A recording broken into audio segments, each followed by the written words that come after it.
सतगुण तिजे वचननि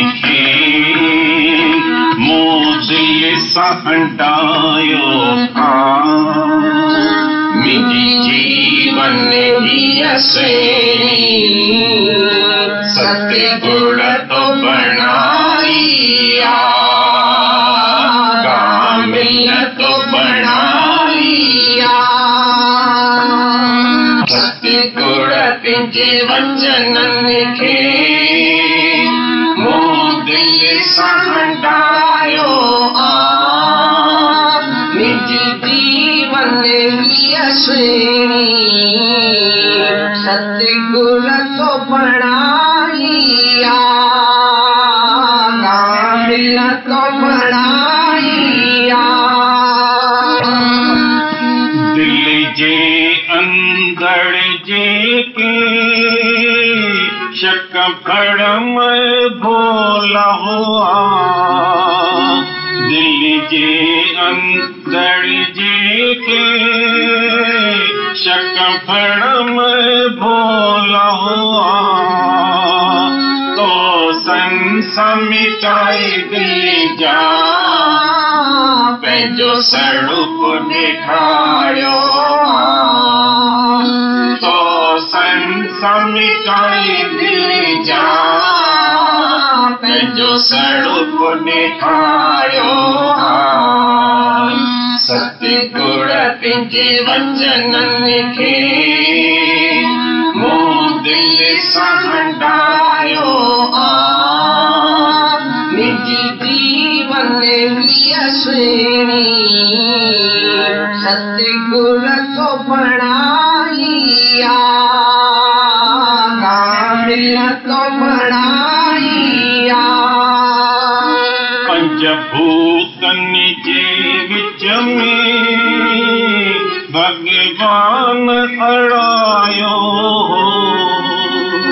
पंचभूतनि जे विच में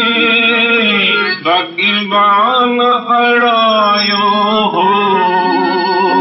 कम क्रोध लोभ मोह खां सतगुण तो छॾायो कम क्रोध लोभ मोह खां सतगुण तो छॾायो सतगुण तिजे वचननि खे मूं दिल सां हटायो मुंहिंजी जीवन हीअ श्रेणी सतगुण तो बणाई कामिल तो बणाई बिना बाहि जगत को जले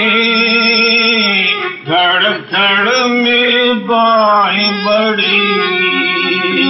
बिना बाहि जगत तो जले घड़ घड़ में बाहि बड़ी को कन जो कमन जो दुखी को सब का छड़ायो को कन जो कमन जो दुखी को सब का छड़ायो सतगुण तिजे वचननि खे मूं दिल सां हटायो मुंहिंजी जीवन हीअ श्रेणी सतगुण तो बणाई कामिल तो बणाई दिल जी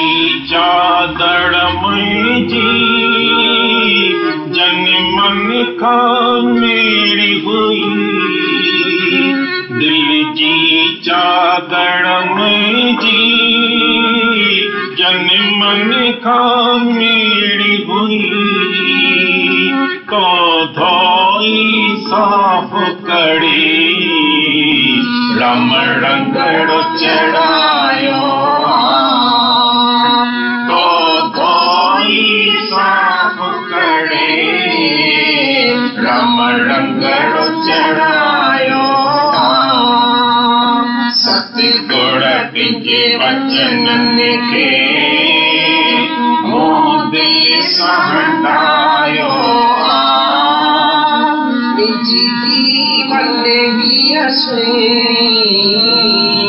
सतगुण तो बढ़ाइया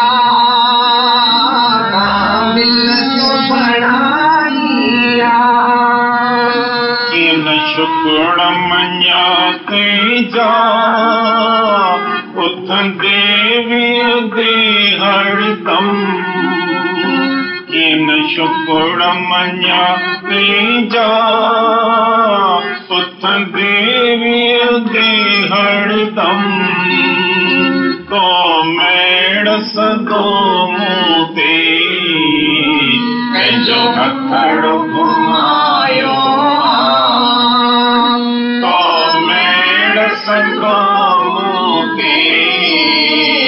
पंहिंजो हथड़ो घुमायो सतगुण तुंहिंजे वचनन खे मोह दिल सहंडायो मुंहिंजी जीवन जी अश्विनी सतगुण तो बढ़ाई दिल तो बढ़ाई दिल तो बढ़ाई